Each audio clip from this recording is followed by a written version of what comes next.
Hey crew, would you believe that we are back on Jupiter? In fact, we've been back here.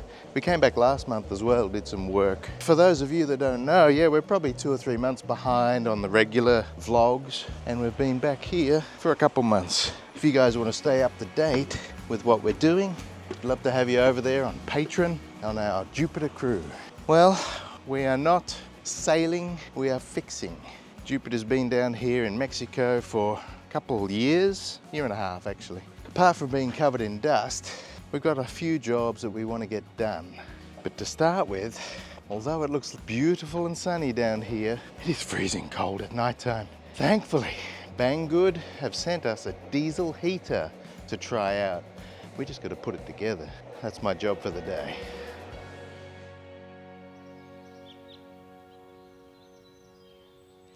All right guys, we're in Mexico on Jupiter. It's winter, and although it is a beautiful blue skies and sunny days, nighttime is freezing. So Banggood sent us this. It's a diesel heater. We're gonna check this thing out. And tonight we're gonna use it because it is too cold here. All right. All right, that's a more reasonable size. Good to know. Diesel air car parking heater. So it's for those that like to camp in their cars. But you know, this is gonna work on the boat. This could easily work in the RV. Under the foam. Wow, that's it. That's a compact little unit. Have a look at that. Looks like we got remote control, got an LCD screen, and I see some clips to unfasten. So first thing I like to do is see what's on the inside. Wow, diesel tank. Apparently it's 5 litre, which is about 1.3 something gallons, US gallons. That's obviously the burner. Got a fan inlet here and outlet here, and it looks like they give you hosing down there. Diesel's a pretty safe fuel. I'm not sure that I like the tank being on the top. This may be unfounded, but you know, my reasoning is if there is a leak, gravity's going to take it down to the burner. But there are all sorts of safety measures with this. There's short circuit protection. There's reverse polarity protection because it is run by 12 volt. The fan and the circuit board is 12 volt. So we're going to have to find ourselves a 12 volt supply, which on a boat, car, RV, it's not normally a difficult thing. There's an overheat protection. If the temperature gets up too high, it'll just shut off. Control is either on the control panel, the control fob, or a Bluetooth app on your phone. Of course, there's an app. I mean, there's an app to go to the toilet these days. So let's put it back together and get it burning. Well, like all well-behaved DIYers, we read the instructions first. 6 languages available. I'm happy. English is number 1. Installation. I got to apologize for the noise, but we are in a working boatyard right now. There's dust everywhere, noise. We even had Mexican marching band earlier. Right, so I've scattered the pieces around here, and I'm getting the vibe that it's not as portable as they make out. You've got exhaust pipe pieces here, which can run at up to 400 degrees Celsius. That's an awful lot Fahrenheit. And you got to be careful of your floor, that it doesn't start a fire. So here we go already with the fire risk. It's okay if you're outside on the ground. This could run along the ground and not set fire to the, as long as there's no leaves and needles and sticks and stuff. But if it was just soil, you're golden. However, I'm gonna have to be very wary of what I put this on the floor here, on the paint. So we've got to be careful of that. This is an air breather. So it's got a sort of a filter here, which plugs in there and plugs in the bottom. So there's no risk with that. That's not gonna get hot. This end is some piping and a vent of sorts, director, for the hot air to blow into your cabin. This is the good juice here where it's going to keep us warm. Power cord with 12 volt requirement or 24. It can run either 12 or 24. So that's nice news. It's pretty versatile. All right, let's put this puppy together and try not to burn down the boat. Nice thought, putting an access slot here for the screwdriver. That's great. Great access for the hose clamp, but The air intake is awfully close to the fuel feed line here, and the hose clamp sort of interfering with the fuel line, and there's a risk of puncturing the fuel line right there. So that's not so great, but we'll keep on going. All right, that's another hose clamp. Let's put the air filter on.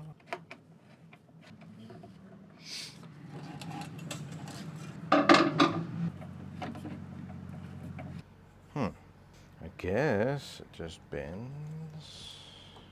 Hang on a minute. See, they don't even talk about, that's not even on the instructions, but that's what you need. This.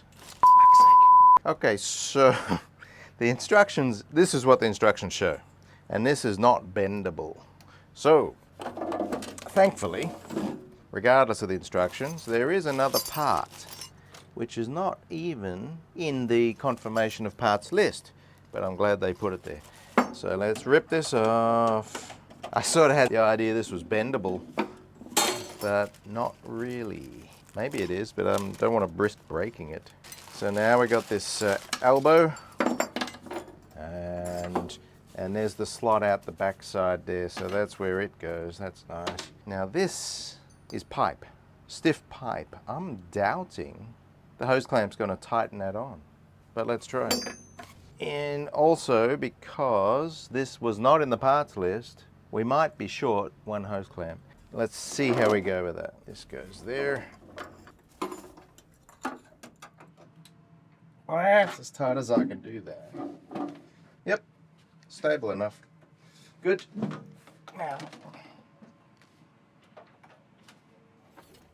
Now we have the pipe.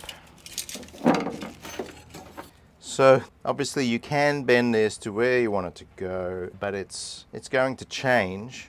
Your position is going to change every time you're going to use this because you're using it in a different environment. Again, not very portable, but let's just hook it up and see where the best position might be. You obviously don't want exhaust gas anywhere near the intake because that intake air is going to come into your cabin. So perhaps up high, and because it will be hot, it will keep going up out of the way of the intake. So that's my idea. So apparently this exhaust pipe can reach 400 degrees. Don't let your dog or your kitties grab a hold of this thing on the end because it would hurt. This is supposed to be a silencer, but it is completely straight through. Let's see how loud it turns out. So yeah, we're one hose clamp short. I might go find one from inside the boat. All right, I got myself a crappy old non-stainless screw hose clamp here to do the trick. All right. So air intake is on, exhaust pipe is on. I'm thinking we're gonna bend it up. Bottom one just fell off. Like I say, this is a solid pipe.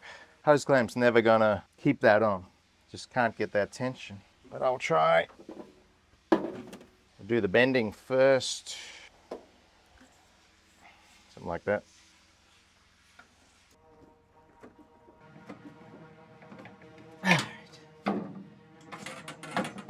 Still. Well, this ain't working.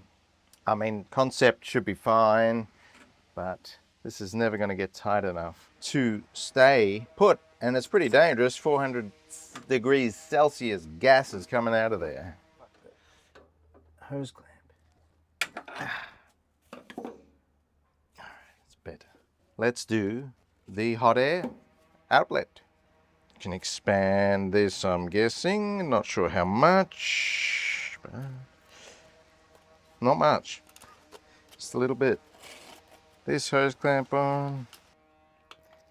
You know, for extra torque, I could really be using a ratchet socket on these hose clamps, but I haven't got one handy.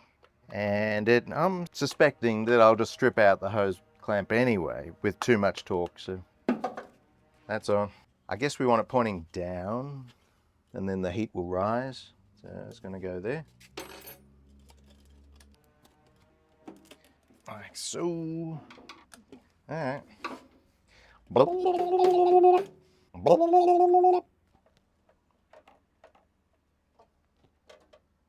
dangly.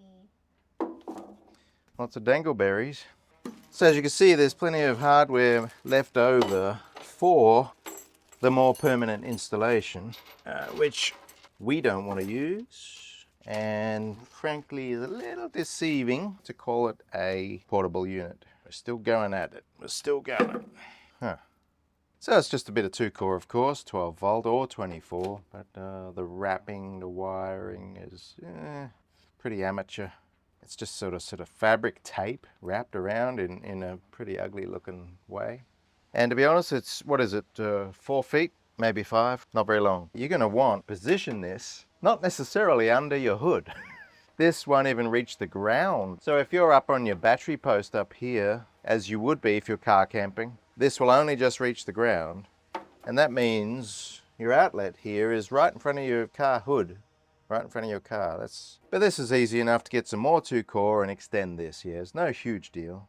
But let's get this hooked up to 12 volt, turn this sucker on, and it simply will be plugged in the outlet at the back here. It only plugs in one way, so you can't reverse polarity yourself, so that's good. Plus, apparently the motherboard is reverse polarity protected.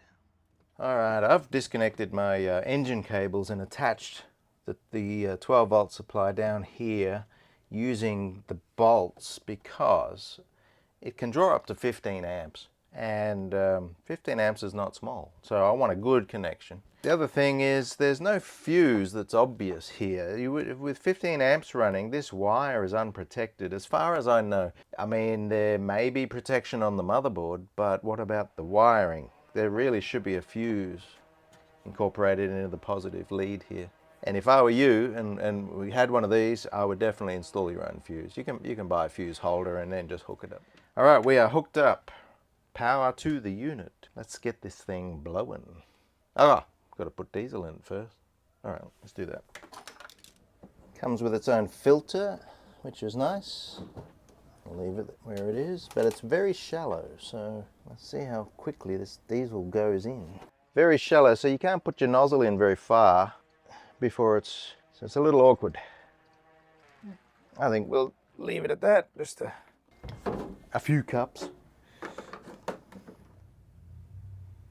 Well, I have given it a run because I got to give it a try out to know what I'm doing before I tell you guys about it. So I'm pretty impressed actually. It works as advertised. Downloaded the app, the H-Calorie app, and I've already connected Bluetooth and it says we're in standby right now. Now, so you've got a controller here, you've got one here, but you've always got your phone in your hand, don't you? Like me? I don't know. That's what everyone does now. I can't wait until they're inserted in my brain and then I don't have to push anything. Let's just turn it on. Activate device, yeah. Now, it takes a couple minutes to start up and it also takes a couple of minutes to shut down because it cools itself when it's shutting down. So right now, I guess it's priming things. So the fan is on to start the airflow. You'll hear the fuel pump start to run. Here it's saying ignition. Now, it draws 15 amps during startup only. And then once it's running, it's back to less than an amp, I believe. So you shouldn't flatten your car battery overnight. So that's pretty cool. Comes with a 5-liter or a 1.3 gallon tank, which can last up to 10 hours. 1.3 gallons of fuel, what's that, say $4, $5, depending what state you're in. $5 a night to keep warm, not bad, not bad. Once it's running, the fuel consumption comes right down. And also it's thermostat controlled, so once you've reached your temperature, it throttles back as well, saves fuel. It should last 10 hours, right? So that'll see you through the night. So it's charging up, ramping up, it's warming up. It's not hot yet, but it's warm. And the exhaust pipe, yeah, ooh, the exhaust pipe is hot. It's a little loud right now, but that's just during the end of the start sequence. It calms down and it's really quite quiet. You can hear the pump running fast. Again, it's just the startup. Once it's running, it was like duh, duh, duh, duh. Now this thing is $139. That's so cheap for this technical piece of equipment.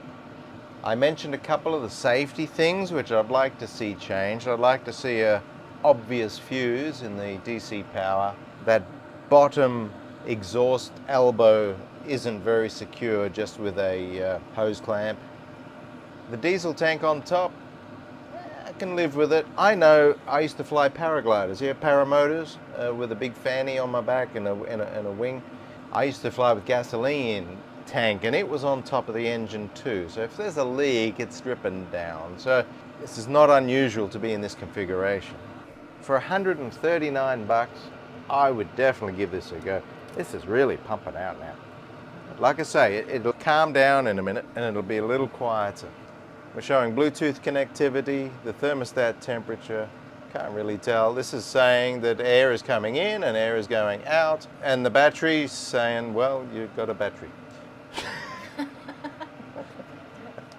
Apart from that, it's sort of pretty colors. I like pretty colors. So I can see some heat. I can't see any fumes, but I can see some heat coming out of the exhaust there. That's possibly coming in the doorway right now. You smell something? No, it just smells hot, like hot metal, really. Like a furnace? It's pretty hot. If you were going to plumb this in a semi-permanent fashion, you can just get longer hoses and plumb it further, and this one obviously extends a bit further. I don't think it's going to extend much. It might come to about here, and that's about it. But you can buy this stuff from the hardware and plumb it to where you need to put it. You hear it slowing down? Because it's up to temperature now. I see this? That must be fan speed. It was way up high before when it was noisy, and now it's calmed down a bit. The fuel pump's calmed down. It's really warm, really warm. You sort of want to keep this outside, and it's probably not waterproof, so you're going to have some sort of housing.